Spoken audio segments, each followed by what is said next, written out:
Okay, hi everyone. Welcome to this session of AI for Good in New York. Today we have the pleasure to have Michael Cohen, who joined us from Oxford. Michael is a PhD. I think they call it DPhil over there. Yeah. In engineering science candidate. He's advised by Mike Osborne, who's a very well-known researcher in AI and machine learning. He comes from Australia, I believe. He studied with Marcus Hutter, Professor Marcus. That's where I was last, but I'm from the States, from San Francisco. Yeah, okay. You're from okay. So you travel a lot. Yeah. Marcus, so you are before at you spent a couple of years at Australian National University, and that's true. So you graduated from Yale, very brilliant, magna cum laude in chemistry. That's excellent. And I think I was reading on your website that you got interested in AI machine learning by at least the theme of today by reading Professor Beckstrom book on how AI can be dangerous, and maybe you'll talk to us about the paperclip story and so on. So today the talk will be on expected behavior of intelligent artificial agents. So probably you can talk, like 30 minutes, 45 minutes, and then we have a Q&A session at the end. Probably we won't interrupt with too many questions in the middle, so that to keep the flow of the recording, and restart the recording at the end of your presentation. Is that okay? Yeah, that's okay. Yeah. Please go ahead. I had planned it for some more questions interspersed for time, but I'm happy for the questions to come at the end. So we might have some extra time for questions. Okay, perfect. Okay. Yeah, thank you so much for having me. So I'm going to be talking about well, I'm going to be focusing on findings from recent work of mine, and also from Marcus Hutter and Mike Osborne in a paper that came out in August or September at AI Magazine. And it regards what sort of behavior we can expect from very advanced artificial agents, the kind that don't exist yet, but which it seems many people are working on trying to create. As you mentioned, I'm at the University of Oxford, and I'm also a researcher at the Future of Humanity Institute. So I'm gonna step back farther than I think I probably need to for this audience, but let's just quickly talk about what AI is, because often people focus on different parts of it. So AI includes automated prediction and automated planning. Oops. So prediction is also sometimes called supervised learning. So that's where you take lots of examples of some context X and labels Y. You figure out what's going on. This is if you're the program. And then at some new X, you have to predict what Y is.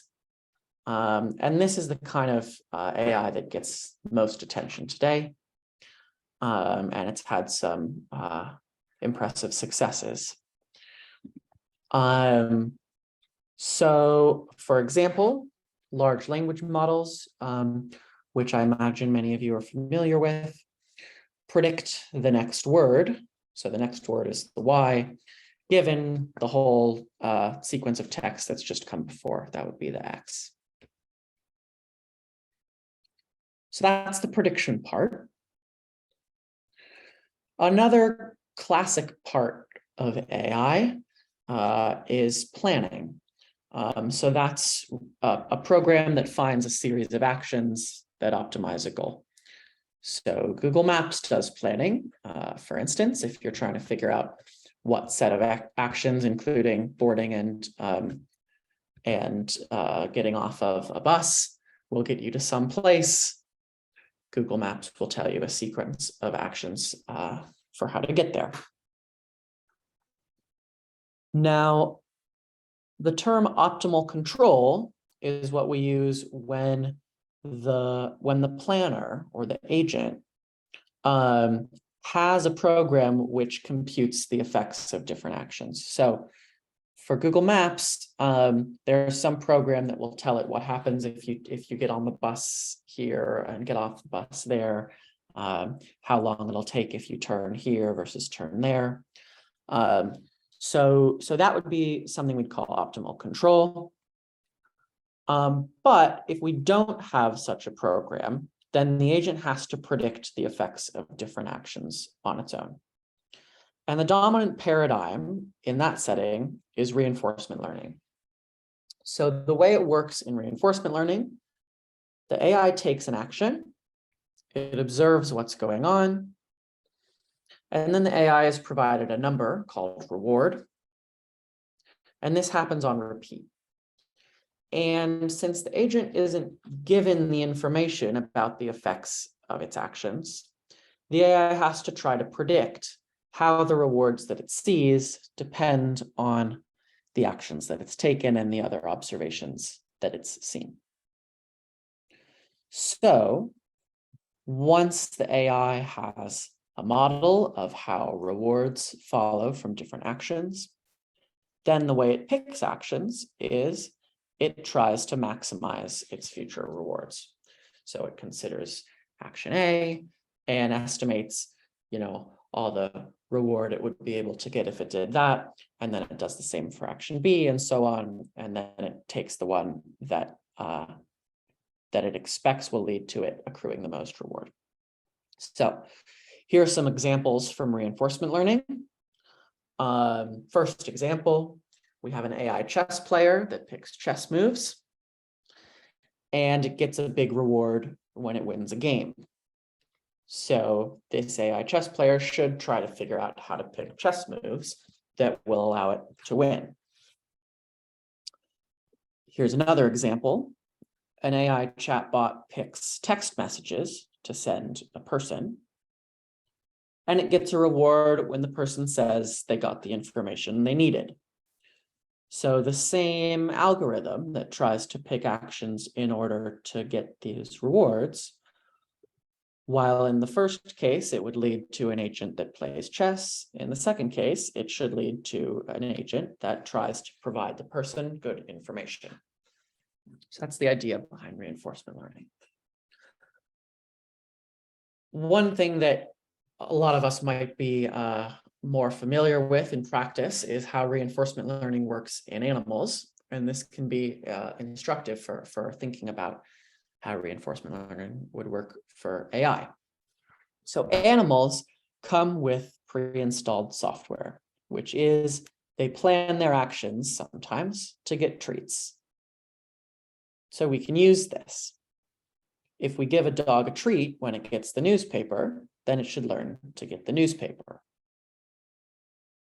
So we're taking advantage of basically an algorithm running internally in the animal, and setting up the context such that reward for the animal requires doing what we want. The other possibility is if we're training a dog with treats, it might break into the cupboard where the treats are. Those would be, the actions that lead to it breaking into a cupboard would be actions that get it treats, obviously. And so those sorts of actions would be selected for, given the presence of treats in the cupboard. Or imagine in an even more dramatic case, what would happen if you went into the woods with a bag of treats and tried to train a bear to sit?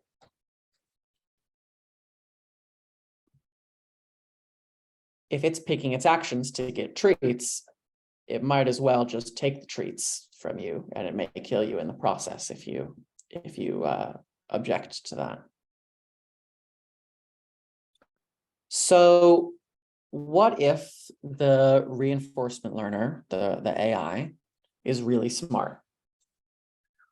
So it's picking actions in as much as it expects them to lead to more reward. So consider the following question. Which of the following would lead to more reward? A, doing what we want, and then we give it the reward we were always intending to give it when it does what we want. Or if it's not quite what we want, we clarify and wait to give it reward until it does what we want. So A tries to do what we want. We mean the humans, like the modeler, or like the scientist who's doing the experiment, right? Is that you mean? Sorry, what was the question? What you say, doing what we want? We is like you mean the humans, like the. Yes, right. The humans that are running this program. Running the model. Okay. Yeah. Yes. Thank you. Yeah. Or B, taking over the world to take permanent control of the system that meets out its reward. That meets out its reward. Well, obviously B would lead to more reward. Now it's a bit more nuanced than this, and I'll get into that in a moment, but maybe some of you will have some burning questions that I should address. First of all, could AI really take over the world? Well, AI today is dumb in many, many ways, but it's rapidly improving. There isn't a limit on how creative and effective an AI could be at carrying out plans. One way to think about this is imagine chimpanzees discussing the plausibility of humans taking over the world. They wouldn't even really be able to conceive of the sorts of reasons that make our dominance so thorough. But what it comes down to is that we can design systems for controlling the environment that they couldn't even conceive of. So a question along these lines is, could we just turn off the AI? The issue is that if something is much smarter than us, and it has an incentive not to be turned off so that it can accomplish whatever it wants to accomplish, then it would probably want to hide any indications that anything was going to go wrong for us until it was too late. So likely, we would not be able to turn it off. If you've ever played the computer at chess, you might know how difficult it is to outsmart something that is smarter than you in the domain that it's smart. And so if something were smarter than us at carrying out general plans in the world, we shouldn't expect to be able to outsmart it in the game of letting it be on only if it's helpful. Another reason to not be confident that it is impossible for an AI to take over the world. There are so many ways to deceive people and gain power over them. As I mentioned before, if you've tried playing the computer at chess, you might get an understanding of what it is like for an automated decision maker to be making decisions much more effectively in a context where it is your adversary. I think we could also imagine that some humans will be accomplices to the AI, right? Or like work. I mean, it doesn't need to be tricked because the AI say, okay, yeah, I give you $1 million per month in your bank account if you help me to trick, other people. Some people, I want to do it, right? So,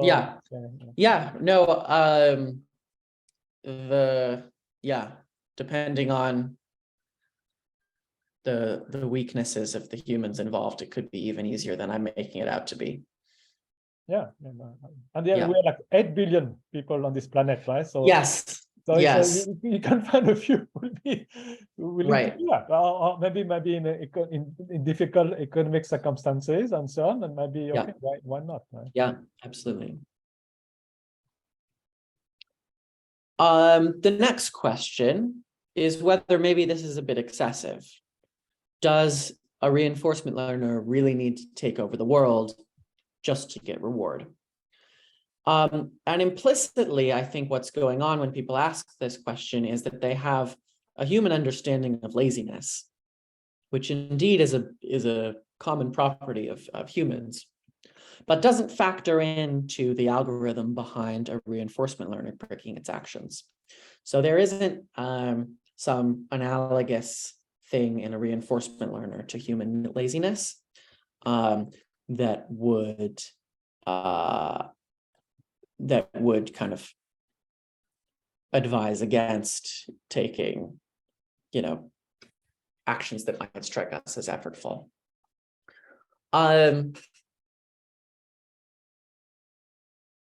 But even so, even if it wasn't motivated out of laziness, maybe just out of simplicity, might there be some easier way to get reward than taking over the world?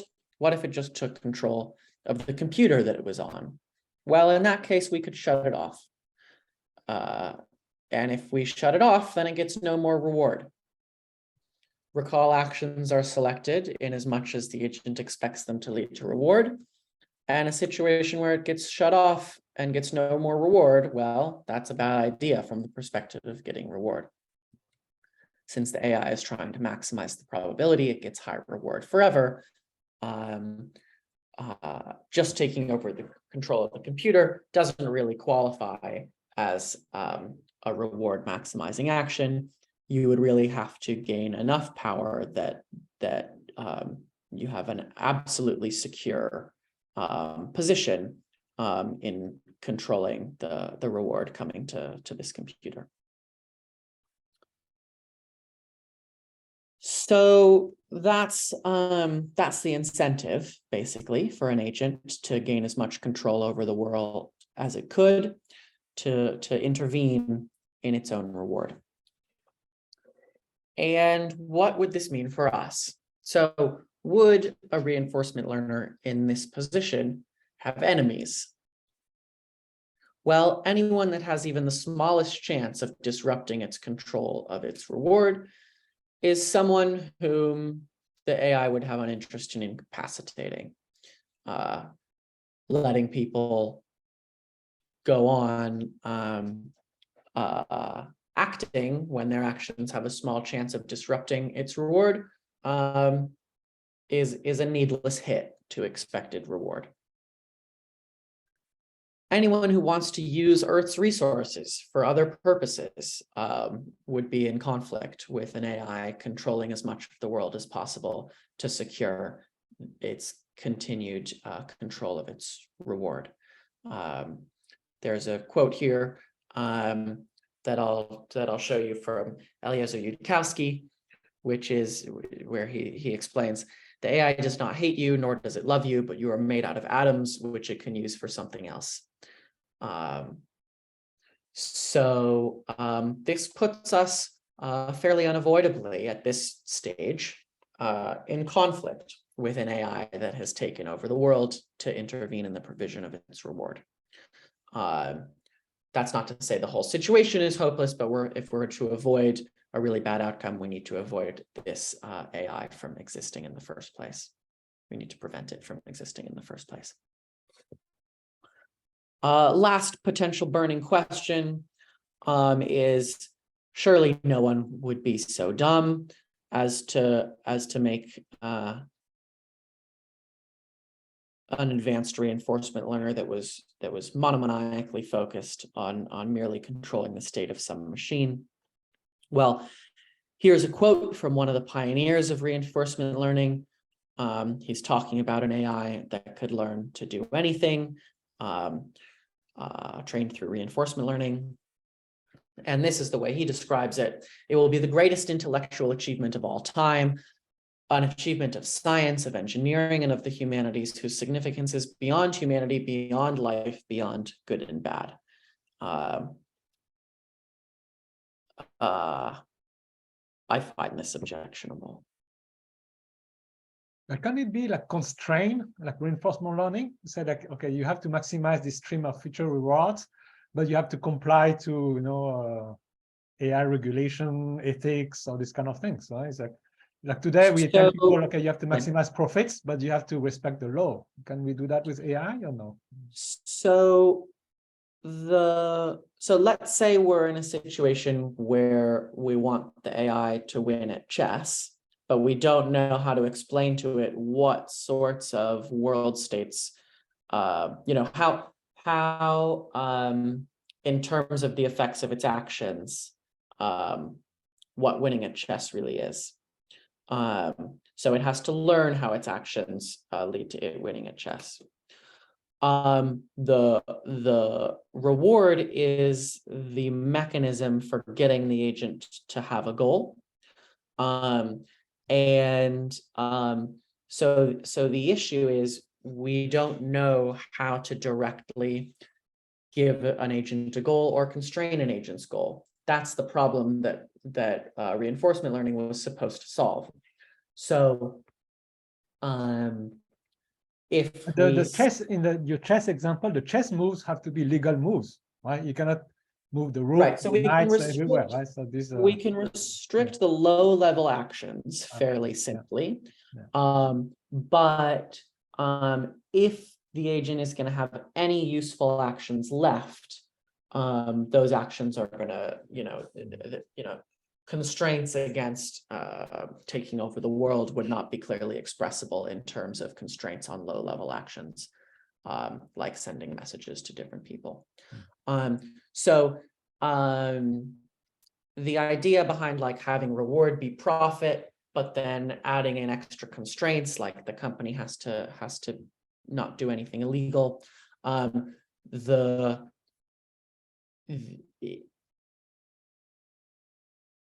Adding in those constraints to the agent's algorithm in a way that it will understand is kind of a non-starter. There isn't the problem of expressing that to the agent is the whole problem we've been talking about how do you get agents to pursue actions in a way that have the desired effects.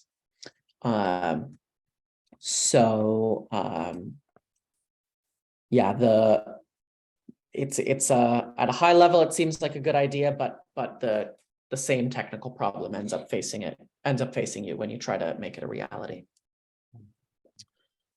So now let me get into some of the nuance that I've mentioned before. And we'll have to talk about the world models of reinforcement learning agents. So to be precise, an RL agent wouldn't take over the world just because it would lead to high reward. It would take over the world if it believes that. And this is a subtle distinction, of course, and as a first pass, you might expect, well, if it's super smart, it'll believe the correct things, and so we don't need to worry about this distinction. But that's not quite right. So for an agent that hasn't tried everything, there are going to be, in a sense, multiple correct answers for what reward is. So we have to, we can't just brush past this. We have to engage with the question, how will advanced RL agents model their rewards? So to be concrete, let's consider an example scenario where a person is manually entering a number according to how satisfied they are, and the agent treats this number as a reward. So here's one model of reward that I'll suggestively call a good model. The agent believes that its reward depends on how satisfied the person is. Sorry for the typo. Agent believes the reward depends on how satisfied the person is. Compare that to a bad model. This is a model we won't want the agent to entertain, but the agent will likely entertain it anyway. The agent believes that reward depends on what number gets entered. So both of these models are good in the sense of predictive accuracy, but one is bad in the sense of what sort of behavior it entails.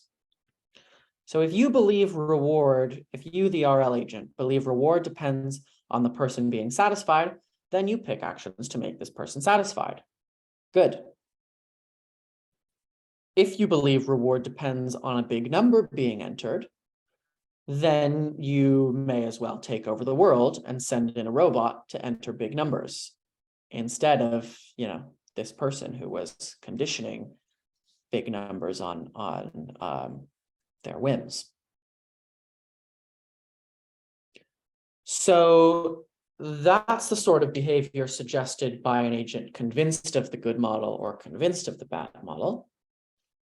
But what do you do when you're uncertain about what causes reward? Well, the rational thing to do is to test these hypotheses about the origin of reward. And now we're getting into the meat of the paper. And so there are actually 4 underlying assumptions here. And I'll name them and outline them. And basically, taken together, they'll add up to an advanced agent, recognizing the rationality of testing these hypotheses. So the first assumption is that an advanced RL agent is likely to do competent hypothesis generation about different models of reward. The second one is it's likely to be rational, more or less. The third one can be described as a non-dogmatism assumption. And I'd encourage you to look at the paper for more details on that. And the fourth is the existence of non-destructive tests or experiments to test these hypotheses. But assuming all of that, and they all seem like fairly likely things to be true for a very advanced agent, assuming all of that, an advanced RL agent would likely test these 2 hypotheses, among others. So now let's ask what happens after testing. Well, it turns out that after testing, the RL agent would learn to intervene in its feedback.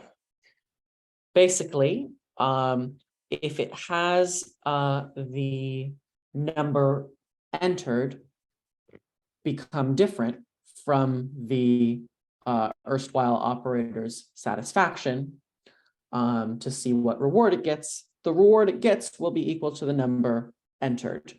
And so that's the model that will be verified, the other falsified. And so it will continue to act according to the model that reward really just directly depends on the number that's entered.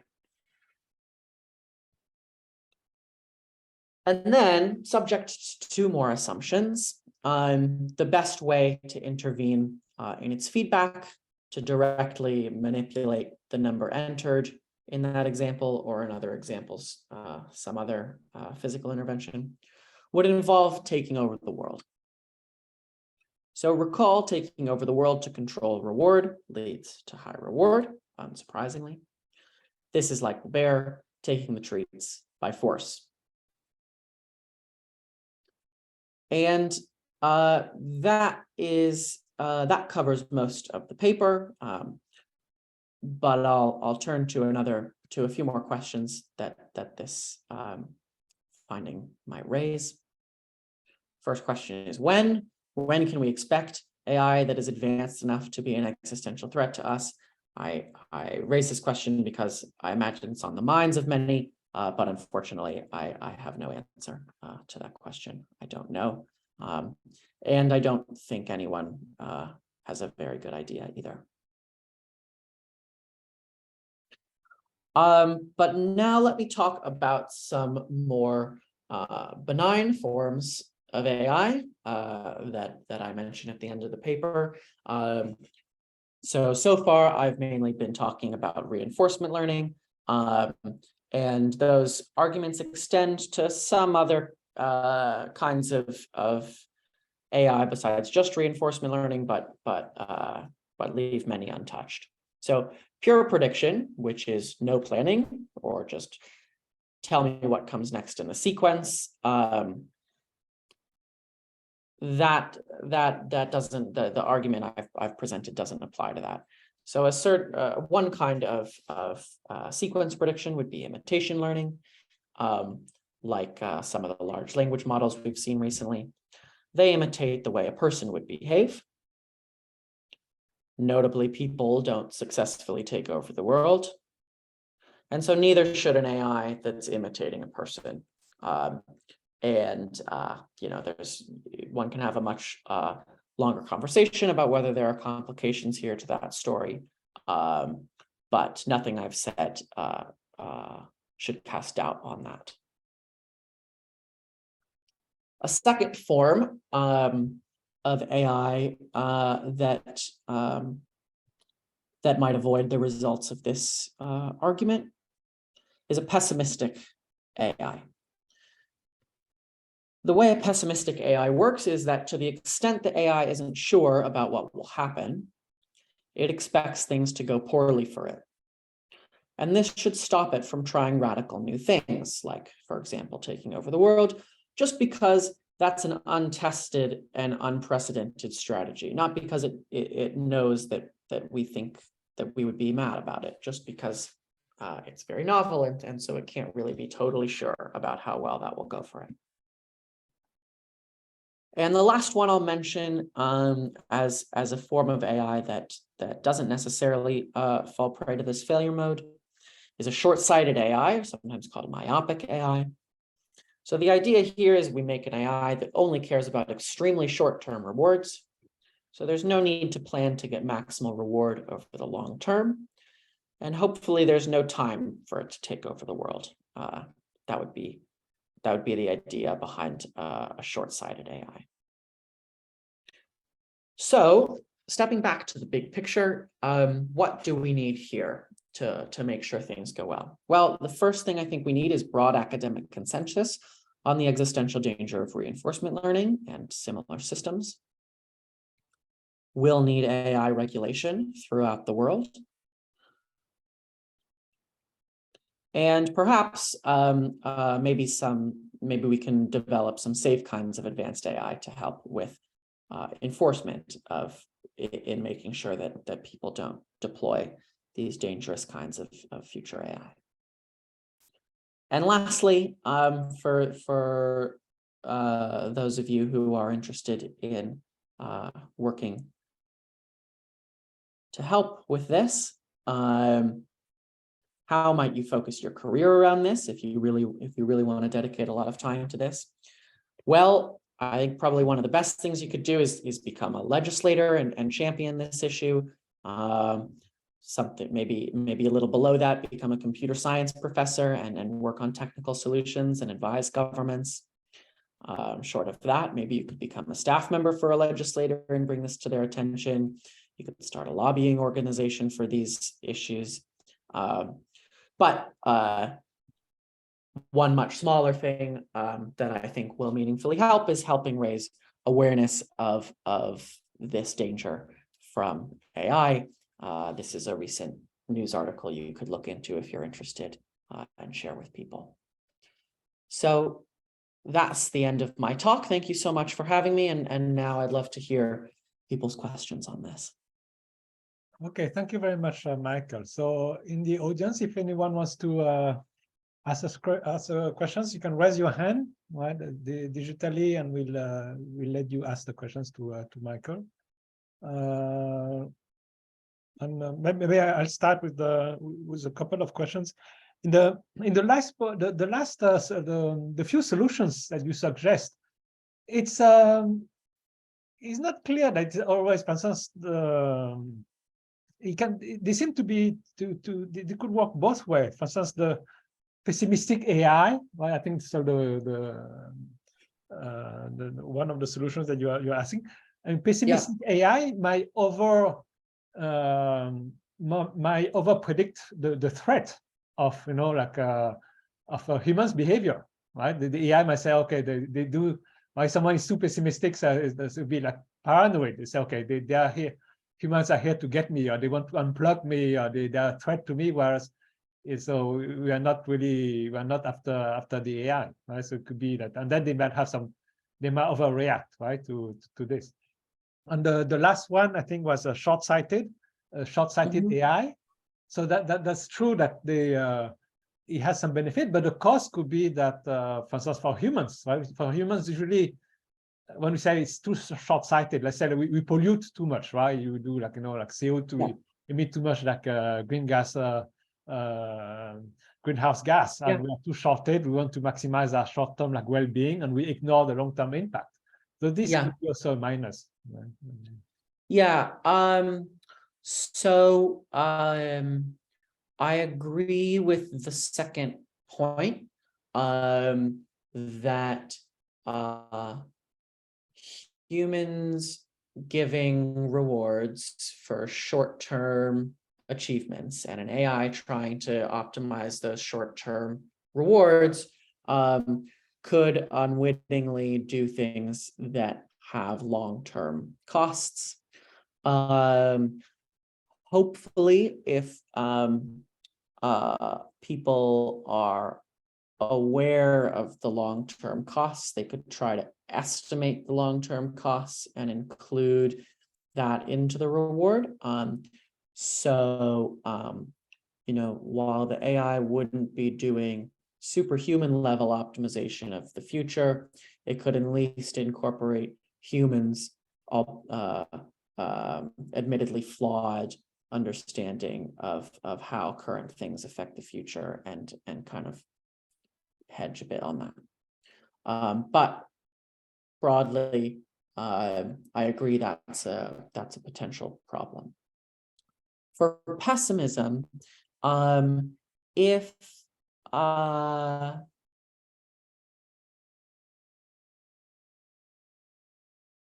familiar human behavior has not resulted in the AI being shut off yet, the AI's pessimism about that possibility should be less than its pessimism about things, about untested things going wrong. So I think what you said is probably correct, but it's likely to be even more paranoid about it being shut off, say, if it tried doing shut off worthy actions, things that it might understand we would object to. So then it should still focus more on kind of the devil it knows. And there's it's not really, so it's pessimism, it's also risk aversion or uncertainty aversion. It's something that is like a certain payoff, you shouldn't undertake the action. Right. So risk aversion falls out of the pessimistic design. And I didn't mention it here, but another feature of pessimistic reinforcement learning is mentorship, which ends up being critical for performance. And so with pessimism plus mentorship, the mentor can demonstrate that certain kinds of behavior are truly fine, and so the AI can at least have something that it understands will be relatively safe. Okay. I don't know you followed that, and you might have followed that. Recently, the Meta released their large language model called Galactica, right? I heard about this. Yeah, about this, and this it is a large language model. So it's not a reinforcement learning model, right? It's more like a self-supervised. Or some people say that it's very dangerous. So here they see a lot of danger, even though it doesn't have reward. What do you think? I think there is potential danger, but not existential danger. And I'm not really an expert on the question of whether the dangers outweigh the benefits. I think that social scientists would probably be better poised to weigh those costs and benefits, maybe economists. It seemed to be very good at bullshitting. If you're looking out for that, I can imagine that not being a huge issue. You can try to verify things that you read from it and hopefully get some good ideas. But I can imagine sloppy users not doing that and maybe leading themselves into bad situations.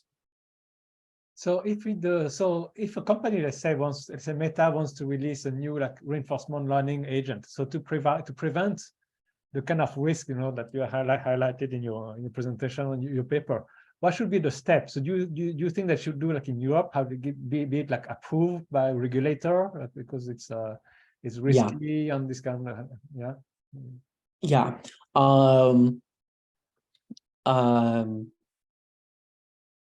and I would and the answer might be that they can't. Unless it's kind of in some very circumscribed sandbox or something, and maybe not even then.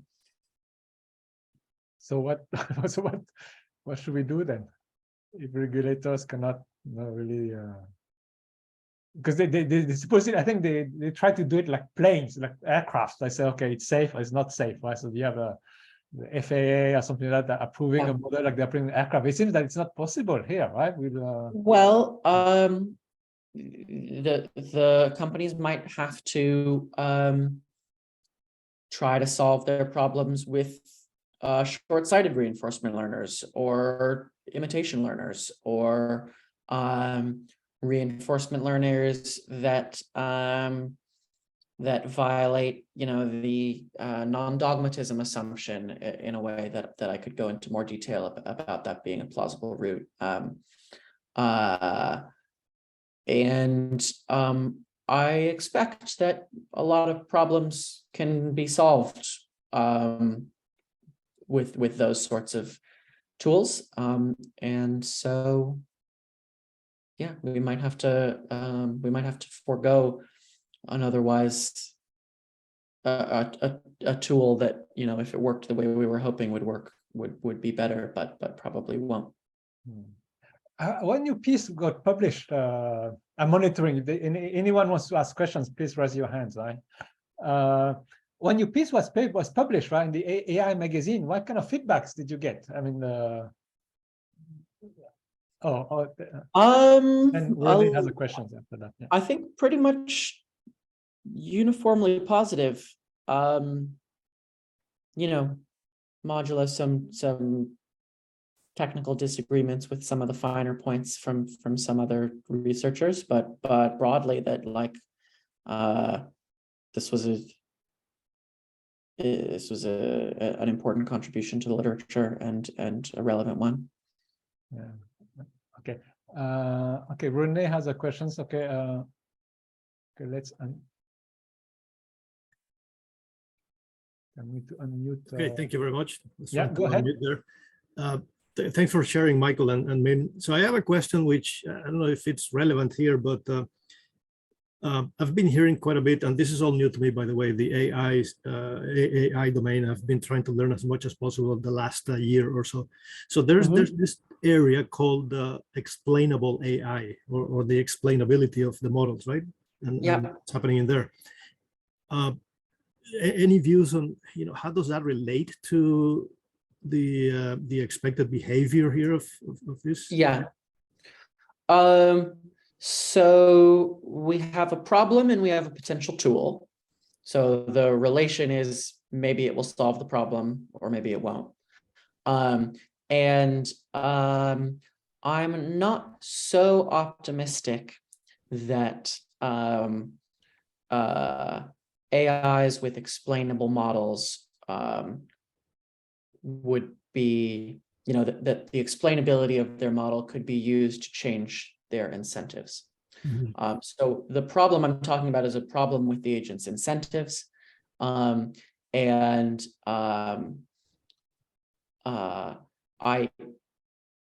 expect that if there was some explainability tool applied to the agent's model of the world, then the AI would be incented to take actions such that the explanation of its model according to this tool, doesn't suggest anything is amiss, even as it gains power.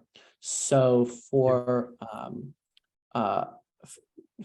for an agent with an explainability tool kind of tacked on as a means for us to control it,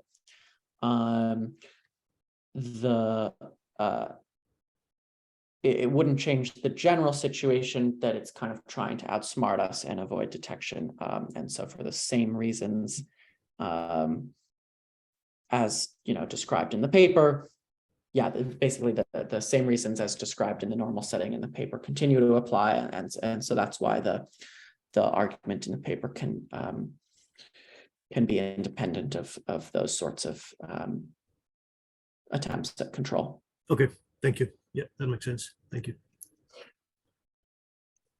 Can you tell us about your work at the how's it called, Future Institute at the so what do you do? The Future of Humanity Institute. Yes, yeah. Yeah, I write papers like this, and I do technical AI safety research, like my work on pessimism. I can't remember if I mentioned that's some of my research. Yeah,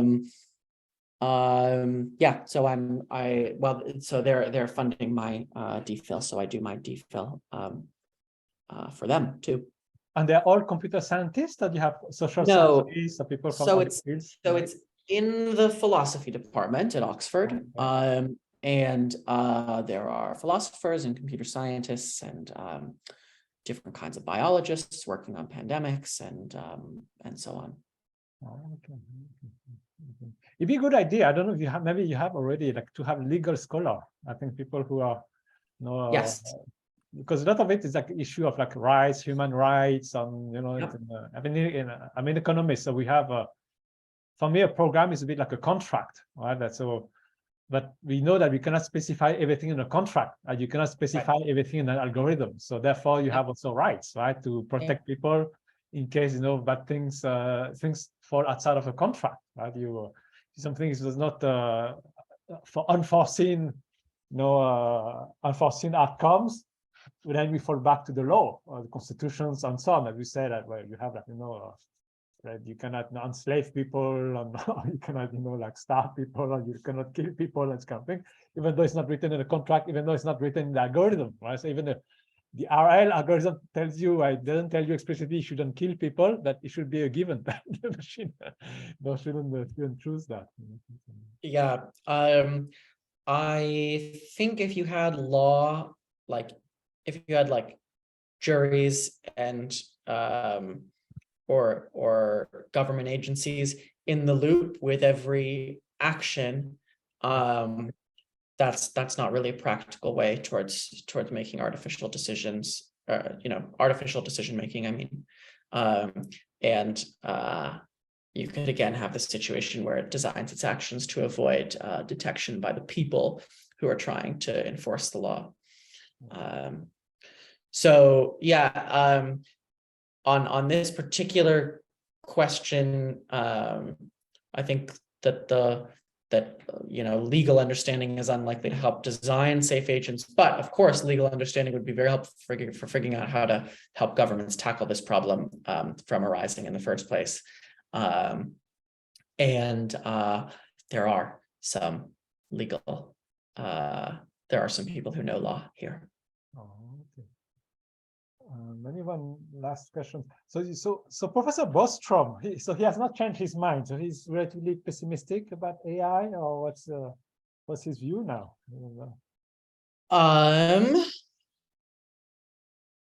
I don't know that he's ever given a percentage chance on any of this. But no, I don't think his view has been completely overhauled in recent years. Okay. Well, that is, I encourage everyone to read your paper. I think we've shared the link. I think it's open access, so you don't need to subscribe to AI Magazine to read the article.